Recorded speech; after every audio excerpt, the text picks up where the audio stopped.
In the autumn of 1347, 12 trading ships drifted into the harbor of Messina, a busy Sicilian port that had seen thousands of ships come and go. But something about these ships was wrong. Most of the sailors aboard were already dead. The few still alive were gravely ill, covered in strange black swellings. Horrified officials ordered the ships back out to sea, but it was already too late. What came off those ships would go on to kill more people in less time than almost any event in human history. So what actually caused the Black Death, and why did it spread so violently fast? The answer starts with a bacterium called Yersinia pestis and an unlikely chain of carriers, fleas, rats, and the crowded trade routes of the medieval world. Let's start with the basic biology, because understanding it explains why the plague spread the way it did.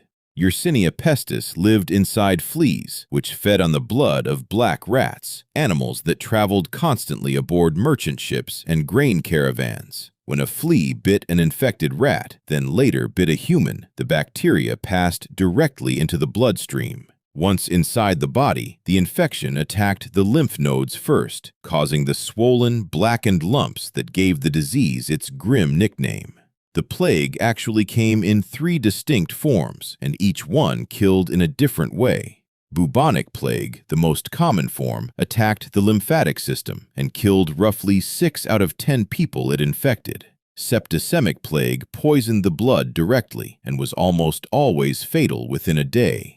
Pneumonic plague was the most terrifying of all because it attacked the lungs and could spread directly from person to person through a single cough. No fleas or rats required at all. Trade was the plague's true engine. Merchant routes that connected Asia, the Middle East, and Europe carried silk, spices, and gold, and without anyone realizing it, they carried the infected rats and fleas right alongside the cargo. Every port city the ships touched became a new point of ignition. From Messina, the plague reached Genoa and Venice within weeks, then Marseille, then Paris, then London, moving faster than any army in medieval history ever had. Some cities were hit harder than almost anyone could imagine. Florence lost more than half its population in a single year. In smaller towns, entire families were wiped out so completely that there was no one left to bury the dead. Mass graves, later called plague pits, became a grim necessity across the continent.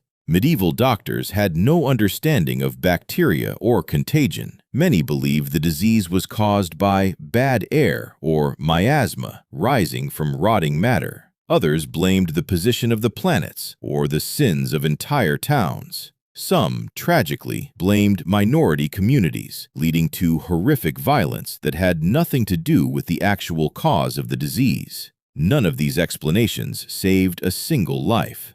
One group, known as the Flagellants, marched from town to town, whipping themselves in public, convinced that visible suffering might convince God to lift the plague. It didn't work, and in many cases, the constant movement of large traveling crowds likely helped spread the disease even faster. Out of sheer desperation, the city of Venice tried something new. Incoming ships were forced to anchor offshore and wait 40 days before anyone was allowed to disembark. That 40-day waiting period was called quarantena in Italian, the direct origin of the modern word quarantine. It's one of the very few genuinely effective responses anyone came up with during the entire epidemic, and it's still the basis of how we manage outbreaks today.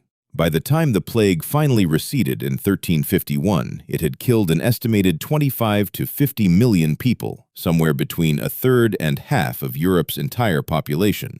It remains one of the deadliest events in recorded human history. But here's the part most people never learn in school. The Black Death didn't just kill people, it quietly broke the entire foundation of medieval society. Before the plague, most peasants were tied to the land, working for noble landowners under a rigid feudal system. After the plague, so many laborers had died that the survivors suddenly had enormous bargaining power. For the first time in centuries, workers could demand higher wages, better land, and greater freedom, simply because there weren't enough of them left to replace. Historians now consider the Black Death one of the key turning points that began the slow collapse of feudalism across Europe. Landowners, understandably alarmed, tried to fight back. Laws like England's Statute of Labourers attempted to freeze wages at pre-plague levels by force. The attempt backfired badly, fueling resentment that eventually exploded into open revolt. In 1381, English peasants marched on London itself in what became known as the Peasants' Revolt, demanding an end to serfdom entirely. It was one of the largest uprisings medieval Europe had ever seen, and it happened because a plague had permanently shifted the balance of power between ordinary workers and the nobility who once controlled them completely. Some scholars go even further, arguing that the social upheaval, labor shortages, and shifting wealth that followed the plague helped set the stage for the Renaissance itself. A catastrophe that erased a third of a continent's population ended up reshaping art, science, and economics for centuries afterward. The trauma of the plague also seeped into art and culture for generations. A recurring image known as the Danse Macabre, or Dance of Death, appeared on church walls and in illustrated manuscripts across Europe, showing skeletons leading kings, peasants, and clergy alike in a single endless procession. It was a blunt, unforgettable reminder that death, unlike the rigid social order of the time, didn't care about rank or title at all. The plague also left a lasting mark on medicine itself. Frustrated by how little their existing knowledge had helped, some physicians began turning toward direct observation and dissection instead of relying purely on ancient texts. That shift, however slow and uneven, planted early seeds for the more evidence-based approach to medicine that would fully emerge centuries later. Nobody on those 12 ships in Messina could have known what they were truly carrying. A disease that seemed like only an ending turned out, centuries later, to be the beginning of something entirely new. The map of Europe, once shadowed, now sits still beneath a pale morning light. A reminder that even history's darkest chapters can quietly reshape everything that follows. And that is the untold truth that changed everything.